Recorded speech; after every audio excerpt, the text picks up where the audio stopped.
আজকের যে সাপ্তাহিক সেমিনার, এটা আমাদের পক্ষে যদি ক্ষুদ্র একটি অনুষ্ঠান যদি আমরা মনে করি তাহলে এটা সম্পূর্ণ ভুল। এই সমস্ত সাপ্তাহিক সেমিনার থেকে আমাদের নিজেদের জীবনকে গড়ে তুলতে হবে। আমাদের ভবিষ্যৎ যে আছে সেই ভবিষ্যৎটাকে সাজিয়ে তুলতে হবে। আমাদের এই সমস্ত সাপ্তাহিক সেমিনার থেকে নিজেকে গড়ে তুলে আগামী দিনের ইসলামী রাষ্ট্র কায়েম করতে হবে, ঠিক কিনা? এই সমস্ত সাপ্তাহিক সেমিনার থেকে নিজেকে গড়ে তুলে বাতিলের আতঙ্কে নিজেকে রুখে দাঁড়াতে হবে, ঠিক কিনা? যে সমস্ত বাতিলরা কবি আন্দোলনের দিকে চোখ রান দিয়ে এবং আন্দোলন করে কথা বলে, ওই সমস্ত সাপ্তাহিক সেমিনার থেকে নিজেকে গড়ে তুলে তাদের সামনে নিজেকে ঐক্যবদ্ধ রুখে দাঁড়াতে হবে, ঠিক কিনা?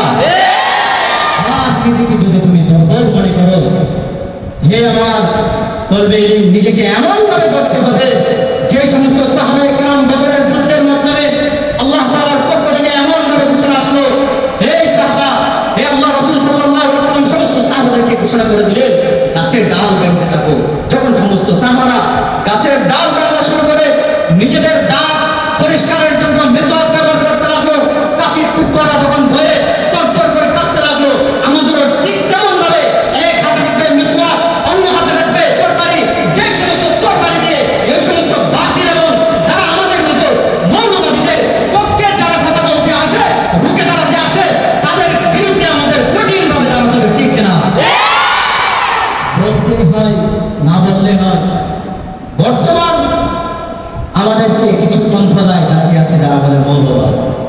আরে ভাই, তুমি যদি মৌলবাদ যদি আমাদেরকে যদি মৌলবাদ বলো, যখন তুমি পৃথিবীর মধ্যে আল্লাহ তাআলার সৃষ্টিরাজি যখন তুমি দেখতে চেয়েছিলা, আল্লাহ তাআলা যখন তোমার মায়ের গর্ভ থেকে কুদরতিভাবে যখন প্রসব করানো হয়, সর্বপ্রথম তোমার কানের মধ্যে আজান দেওয়া হয়েছে, আরে জান্নাত তুমি তো শুনি সব মৌলবাদী, ঠিক কিনা? মৌলবাদী বলতে হয় তাহলে কথা পরিষ্কার, তুমি মৌলবাদী ছাড়া হও না পৃথিবীর মধ্যে, ঠিক কিনা? আরে মৌলবাদী হচ্ছে মূল মানে গাছের গোড়া।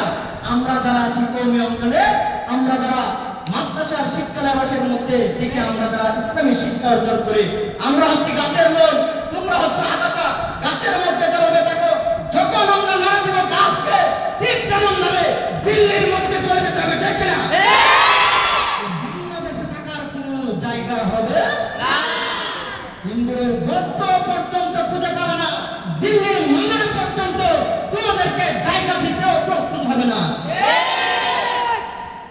15 বছর লন্ডনের মধ্যে থেকে কিছু সম্প্রদায় বললেও ভয় নাই, বাংলাদেশ ন্যাশনাল পার্টি, বিএনপি যাকে বলে, বিএনপির কিছু নেতা করবে এই বাংলাদেশ মৌলবাদীদের হাতে তুলে দেওয়া হবে না।